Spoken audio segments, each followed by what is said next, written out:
ಋತುಚಕ್ರ ರಜೆ ನೀತಿಗೆ ಸಿಎಂ ಸಿದ್ದರಾಮಯ್ಯ ಅಧ್ಯಕ್ಷತೆಯ ಸಚಿವ ಸಂಪುಟದಲ್ಲಿ ಅನುಮೋದನೆ ದೊರೆತಿದೆ. ರಾಜ್ಯದ ಉದ್ಯೋಗಸ್ಥ ಮಹಿಳೆಯರಿಗೆ ಋತುಚಕ್ರದ ರಜೆ ಕೊಡಿಸಲು ಕಾರ್ಮಿಕ ಸಚಿವ ಸಂತೋಷ್ ಲಾಡ್ ಪಟ್ಟ ಪರಿಶ್ರಮಕ್ಕೆ ಇಂದು ಫಲ ಸಿಕ್ಕಿದೆ. ಹೊಸ ನೀತಿ ಅನ್ವಯ ಸರ್ಕಾರಿ ಹಾಗೂ ಖಾಸಗಿ ವಲಯದಲ್ಲಿ ಕಾರ್ಯನಿರ್ವಹಿಸುತ್ತಿರುವ ಮಹಿಳೆಯರಿಗೆ ಪ್ರತಿ ತಿಂಗಳು ಋತುಚಕ್ರದ ಅವಧಿಯಲ್ಲಿ ವೇತನ ಸಹಿತ ಒಂದು ದಿನ ರಜೆ ಸಿಗಲಿದೆ. ಮಹಿಳಾ ಉದ್ಯೋಗಸ್ಥರಿಗೆ ಋತುಚಕ್ರದ ಸಮಯದಲ್ಲಿ ಒಂದು ದಿನ ವೇತನ ಸಹಿತ ರಜೆ ಕೊಡಬೇಕು ಎಂದು ಕಾರ್ಮಿಕ ಸಚಿವ ಸಂತೋಷ್ ಲಾಡ್ ಪ್ರಸ್ತಾವನೆಯನ್ನ ಸಚಿವ ಸಂಪುಟದ ಮುಂದೆ ಮಂಡಿಸಿದ್ದರು. ಗುರುವಾರ ನಡೆದ ಸಚಿವ ಸಂಪುಟ ಸಭೆಯಲ್ಲಿ ಸಂತೋಷ್ ಲಾಡ್ ಸಲ್ಲಿಸಿದ್ದ ಪ್ರಸ್ತಾವನೆಗೆ ಸಂಪುಟ ಸಭೆ ಒಪ್ಪಿಗೆ ನೀಡಿದೆ.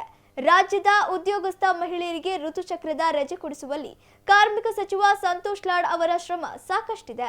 ಮಹಿಳೆಯರಿಗೆ ಋತುಚಕ್ರದ ರಜೆ ನೀಡುತ್ತಿರುವುದು ಇಡೀ ದೇಶದಲ್ಲಿ ಕರ್ನಾಟಕದಲ್ಲೇ ಮೊದಲು.